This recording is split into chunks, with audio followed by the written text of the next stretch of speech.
Good morning बच्चों आज हम पढ़ेंगे क्लास 10th की क्षितिज के काव्य खंड का फर्स्ट चैप्टर सूरदास के पद। सूरदास के पद पढ़ने से पहले मैं आपको उनके जीवन का संक्षिप्त परिचय देती हूँ। सूरदास जी का जन्म सन 1478 में हुआ था। कई विद्वानों का मानना है कि इनका जन्म मथुरा के निकट रुनकता में हुआ था, तो कई विद्वान मानते हैं कि इनका जन्म दिल्ली के नजदीक सीरी में हुआ था। इन्होंने गौ घाट में रहकर आजीवन श्री कृष्ण की साधना आराधना की और 1583 में इनका निधन हो गया। बच्चों, सूरदास जी ने 3 ग्रंथों की रचना की जो उनके प्रसिद्ध ग्रंथ हैं, सूरसागर, साहित्य लहरी और सूरसारावली। इन तीनों में सूरसागर ही सबसे अधिक लोकप्रिय हुआ। जो यह पद हम पढ़ेंगे, सूरदास के पद, वे सूरसागर से ही लिए गए हैं। इन पदों में उस समय की घटना का वर्णन है जब श्री कृष्ण नंद गांव से, गोकुल से मथुरा चले जाते हैं और कई वर्षों तक मथुरा में ही रह जाते हैं, और जब वे वापस लौट कर नहीं आते तो गोकुल के पशु पक्षी, गोपी गोपियां सब उनका इंतजार करती रहती हैं। लेकिन लंबे अरसे के बाद श्री कृष्ण स्वयं न आकर अपने मित्र उद्धव को गोपियों के पास भेजते हैं। उद्धव उन्हें उपदेश देते हैं कि तुम निराकार ब्रह्म, निराकार ईश्वर की उपासना करो। हर जगह कण कण में श्री कृष्ण व्याप्त हैं, इसलिए आप उनको शारीरिक रूप से नहीं, निराकार रूप में उनकी पूजा करोगे तो वो तुम्हें प्राप्त हो जाएंगे। तो उद्धव की ऐसी बातें सुनकर गोपियों को बड़ा दुख होता है और वे तभी उसी समय एक फूल में एक भंवरा गुनगुनाता हुआ आ जाता है। तो उस भंवरे को सुनाते हुए, हालांकि सुना तो उद्धव को रहे हैं, लेकिन भंवरे के माध्यम से गोपियां क्या करती हैं, उद्धव को व्यंग कसती हैं। और उस व्यंग्य में वो जो बातें कहती हैं वो हम इन पदों में पढ़ेंगे। लेकिन इस भंवरे के कारण ही इस पद का नाम भ्रमर गीत पड़ा। तो चलिए अब हम पढ़ते हैं सूर के पद।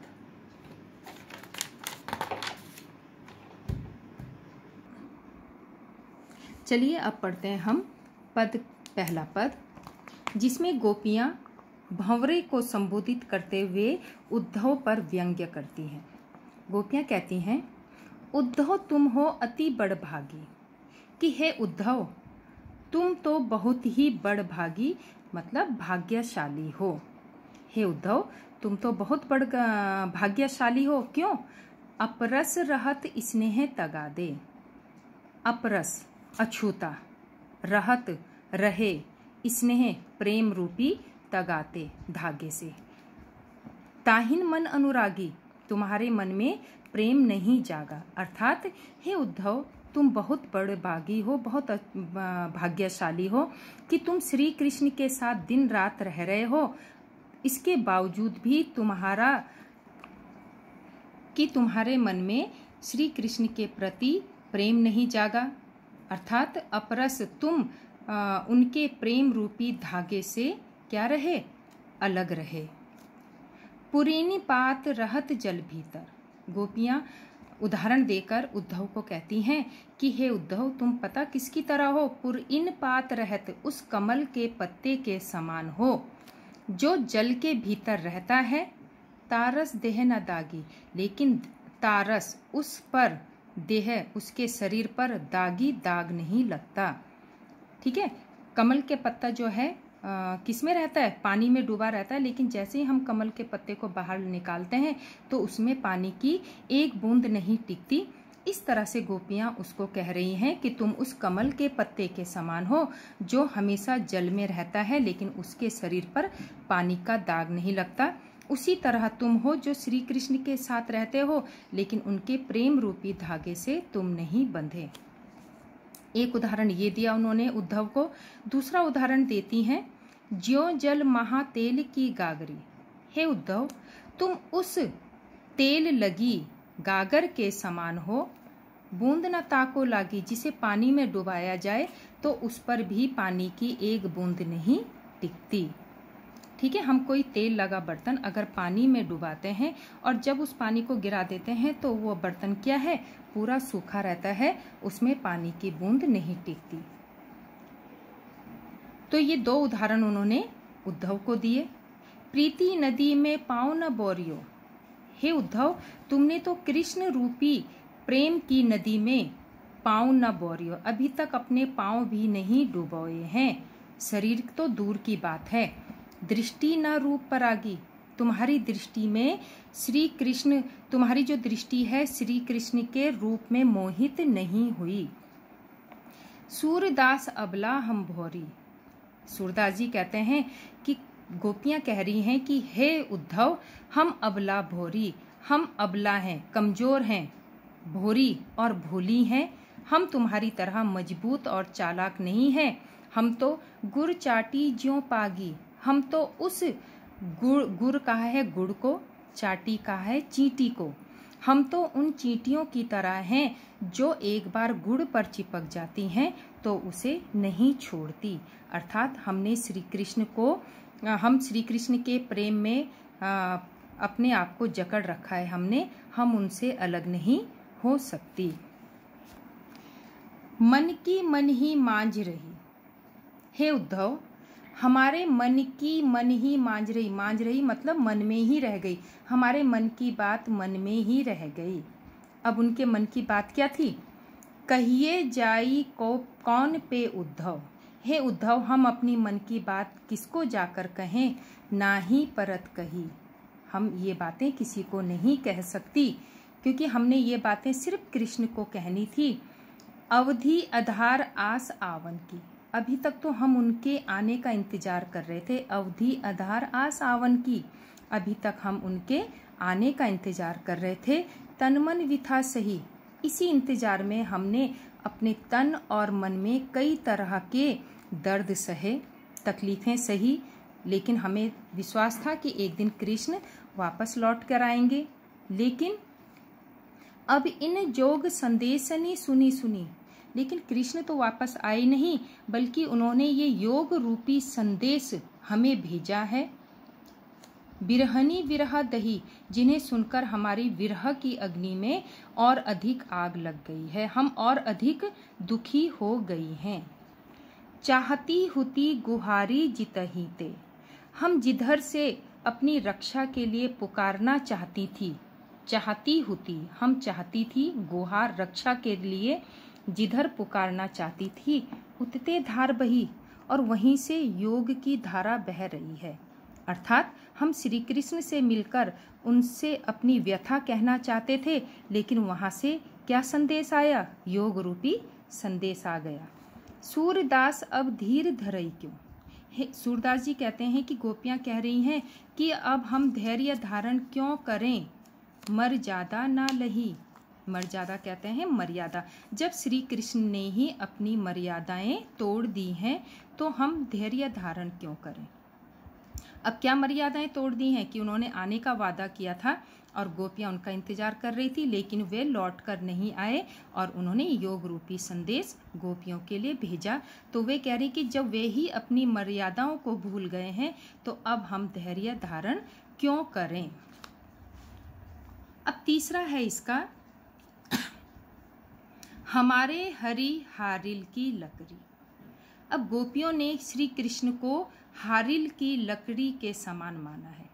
हारिल क्या, एक पक्षी होता है, ठीक है, वो अपनी पंजों से, अपने पंजों से एक लकड़ी को जकड़े रहता है, चाहे कुछ भी हो जाए वह उस लकड़ी को नहीं छोड़ता। तो हमारे हरि, हमारे प्रभु श्री कृष्ण हमारे लिए किसके समान है, हारिल की लकड़ी के समान है, हारिल पक्षी की लकड़ी के समान है। मन क्रम वचन नंद नंदन उर, हमने उनको मन से, कर्म से, वचन से अपने हृदय में यह दृढ़ करी पकड़ी, उनको बड़ी मजबूती से पकड़कर रखा है। जागत सोवत स्वप्न दिवस निसी, हम जागते हुए, सोते हुए, सपने में, दिन रात कान्हा कान्हा जकरी श्री कृष्ण का नाम ही जपती रहती हैं। सुनत जोग लागत है ऐसो, और ऐसे में सुनत जोग, तुम्हारे योग रूपी संदेश सुनकर ऐसा लगता है ज्यों करुई ककड़ी, जैसे हमने ककड़ी खा ली हो। ठीक है, जो बिल्कुल नीरस होती है, कड़वी ककड़ी, जिससे मुंह का स्वाद भी बिगड़ जाता है और वह उसमें कोई रस नहीं होता है, उसी प्रकार तुम्हारा योग रूपी संदेश है जो कड़वी ककड़ी के समान प्रतीत हो रहा है। सूतो व्याधि हमको ले आए। अरे उद्धव, सूतो ये कौन सी व्याधि बीमारी हमको ले आए, हमारे लिए ले आए, जिसे हमने न आज तक देखा, न सुना, न करी और न भोगा है। ठीक है, गोपियाँ उद्धव को कह रही हैं कि ये तुम योग रूपी कौन सी बीमारी हमारे लिए ले आए जिसको ना हमने कभी सुना, न देखा और न भोगा है। यह तो सूर तिन्हीं ले सौंपो। अब सूरदास जी कह रहे हैं कि गोपियाँ उद्धव को कह रही हैं कि हे उद्धव, ये जो योग का संदेश है तिन्हीं ले सौंपो, तुम उन्हें जाकर सुनाओ जिनके मन चक्री, जिनके मन चंचल होते हैं। ठीक है, हमारा मन स्थिर है, हमने सिर्फ अपने मन में श्री कृष्ण की आराधना की है, उन्हीं को अपना सब कुछ माना है, तो इसलिए तुम हमें ये बीमारी मत दो, हमें ये योग रूपी संदेश मत दो, तुम ये संदेश उन लोगों को सुनाओ जिनके मन चंचल होते हैं, एक जगह स्थिर नहीं होते।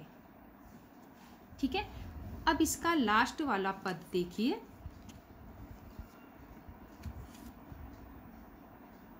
अब है हरि है राजनीति पड़ी आए। यहाँ पे गोपियाँ कह रही हैं कि अरे हरि हैं, मतलब हमारे जो श्री कृष्ण हैं उन्होंने तो बहुत अधिक राजनीति पढ़ ली है, अर्थात वे तो एक राजनीतिज्ञ हो गए हैं। वे समुझी बात कहत मधु करके। ठीक है, अब वे मधुकर उस भंवरे को संबोधित कहती हुई कह रही हैं कि समुझी बात मधु करके, हे मधुकर, हमने तुम्हारी बात समझ ली है, समाचार सब पाए, जो तुम हमारे लिए योग रूपी संदेश लाए हो हमने सब प्राप्त कर लिए हैं। एक अति चतुर होते पहले ही। अरे श्री कृष्ण तो पहले से ही चतुर थे, अब गुरु ग्रंथ पढ़ाए, और अब तो उन्होंने गुरु ग्रंथ भी पढ़ लिए हैं। बड़ी बुद्धि जानी जो उनकी, वे कितने बुद्धिमान हो गए हैं इसका अंदाज़ा इसी बात से चल रहा है, योग संदेश पठाए, जो उन्होंने हमारे लिए ये योग रूपी संदेश भेजे हैं, इससे पता लग रहा है कि वे कितनी अच्छी राजनीति कर रहे हैं और वे कितने बुद्धिमान हो गए हैं। उद्धव भले लोग आगे के। हे उद्धव, जो पहले के लोग, आगे के लोगों से तात्पर्य है जो पहले के लोग थे, वे कितने भले होते थे। परहित डोलत धाय, जो दूसरों का हित करने के लिए इधर उधर भाग दौड़ करते थे, किसी के प्रति अन्याय नहीं करते थे, दूसरे का उपकार करने की कोशिश करते थे। अब अपने मन फेर पाइए, चलत जू होते चुराए। हे उद्धव, तुम्हारी बातों से अब हमें लग रहा है कि हमें अपना मन वापस मिल जाएगा। कौन सा मन? चलत जू होते चुराए, जिसे श्री कृष्ण जाते हुए अपने साथ चुरा कर ले गए थे। अब उन्होंने यहाँ पर अपना मन वापस पाने की बात किस तरह से की है? क्योंकि हम अब उनको भूल जाएंगे, वे हमें अपने मन से निकाल देंगे तो हमारा मन लौट के हमारे पास आ जाएगा। तो इसलिए जो वो चुरा कर ले गए थे, इसलिए अब अपने मन फेर पाइए, हमें अब अपना मन वापस मिल जाएगा जो जाते समय यहाँ से वे चुरा कर ले गए थे। ते क्यों अनीति करे आपुन। हे उद्धव, वे क्यों हम पर अन्याय कर रहे हैं? जे और अनीति छुड़ाए, वे पहले तो सबको संदेश देते थे, जो अन्याय करता था उसे न्याय की सीख देते थे, तो वे आज खुद ये अनीति क्यों कर रहे हैं? राज धर्म तो यह सूर, जो प्रजा ना जाहि सताए। सूरदास जी कह रहे हैं कि गोपियाँ उद्धव को कह रही हैं कि हे उद्धव, राजा का धर्म क्या होता है? अपनी प्रजा को सुखी रखना, जो प्रजा ना जाहि सताए, जो अपनी प्रजा को नहीं सताता वही राजा का असली धर्म होता है। तो बच्चों, ये जो 4 पद थे हमने यहाँ पर पढ़े, और यहाँ पर हमें इनसे पता लगता है कि गोपियाँ श्री कृष्ण के वियोग में कितनी दुखी हैं और उन्होंने उद्धव को किस तरह के व्यंग्य कटाक्ष किए हैं। तो बच्चों, हमने ये यहाँ पर सूरदास के 4 पद पढ़े, जिसमें तो बच्चों अब इससे आधारित जो भी प्रश्न हैं आप इसको अपने होमवर्क में देख लेना और इसके प्रश्न उत्तर अपनी नोटबुक में कर लेना। तो मैंने उसमें आपके सिलेबस भी दे रखा है और आपको किस किस की नोटबुक कितनी बनानी है वो सब जानकारी आपको PDF में मिल जाएगी। Thank you.